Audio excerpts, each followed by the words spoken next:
فیض آباد کمیشن کو دیا گیا اس وقت کے وزیر اعلیٰ پنجاب شہباز شریف کا بیان بھی سامنے آ گیا۔ شہباز شریف نے کمیشن کو بیان میں کہا کہ احتجاج کرنے والی جماعت پر پابندی سے متعلق انٹیلیجنس کی کوئی رپورٹ صوبائی حکومت سے شیئر نہیں کی گئی تھی۔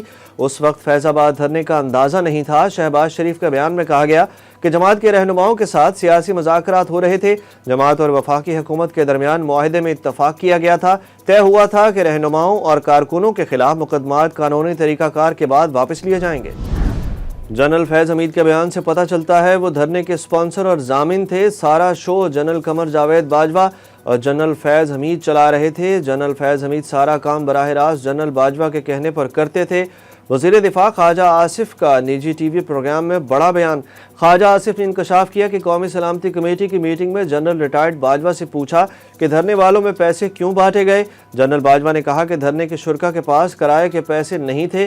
بولے فیض آباد دھرنے کے وقت D G I S I general Naveed Mukhtar تھے، وہ اس سارے واقعے میں اس سے پہلے یا بعد میں کہیں نظر نہیں آتے۔ دھرنا نواز شریف کو سیاست سے فارغ کرنے کے عمل کی ایک کڑی تھی۔ ہاؤسنگ سکینڈل میں جنرل فیض حمید کے خلاف شفاف انکوائری ہوگی۔ کلین چٹ دینا ہوتی تو ہاؤسنگ سکینڈل کی انکوائری شروع ہی نہ ہوتی۔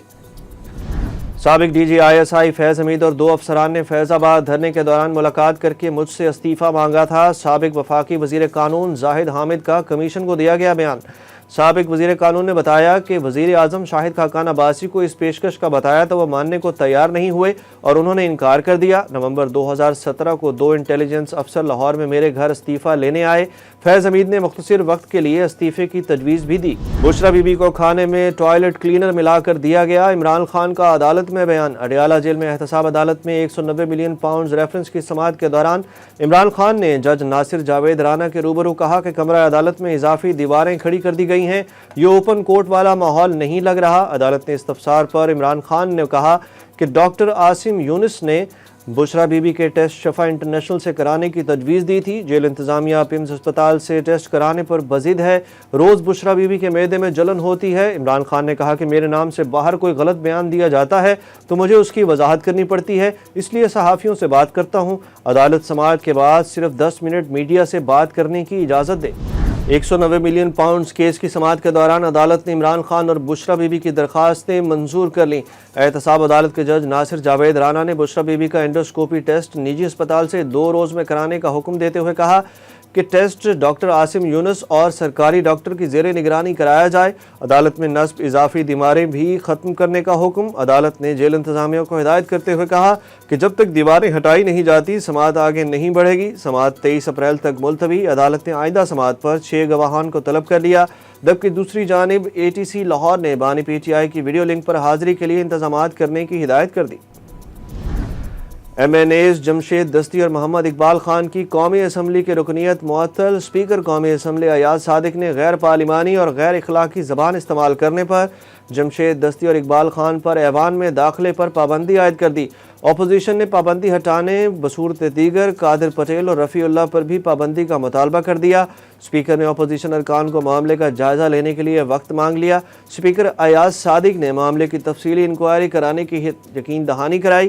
وزیر اطلاعات عطا تارڑ نے قومی اسمبلی میں بات کرتے ہوئے کہا کہ غیر ملکی سفیروں کے ہوتے ہوئے باجے بجائے گئے، ایسا پارلیمانی تاریخ میں کبھی نہیں ہوا، جبکہ تحریک انصاف کے رہنما شیر افضل مروت نے دعویٰ کیا کہ اسپیکر قومی اسمبلی ایاز صادق نے سنی اتحاد کونسل کے معطل ارکان کی رکنیت بحال کرنے کی یقین دہانی کرائی ہے۔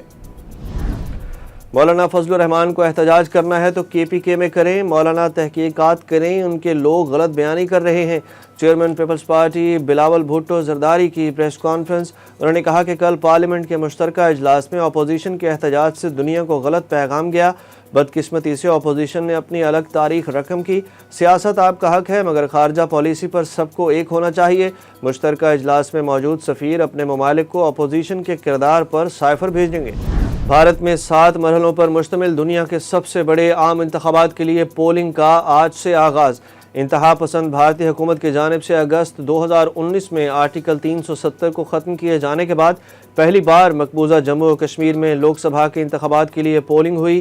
اے ایف پی کے مطابق بھارتی عام انتخابات میں 97 کروڑ کے قریب ووٹرز اپنا حق رائے دہی استعمال کرنے کے اہل ہیں۔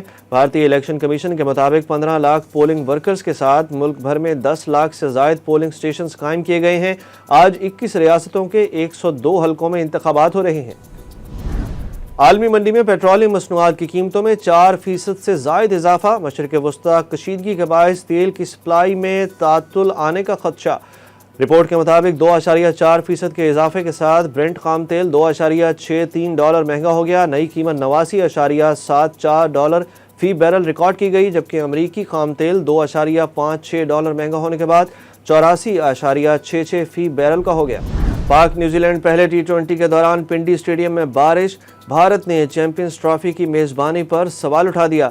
ICC چیمپئنز ٹرافی کو لے کر بھارت نے ایک مرتبہ پھر پاکستان کے خلاف پروپیگنڈا شروع کر دیا۔ گزشتہ روز راولپنڈی میں کھیلا گیا پاک نیوزی لینڈ سیریز کا پہلا میچ بارش کی نظر ہوا، جس کے باعث محض 2 گیندوں کا کھیل ممکن ہو سکا۔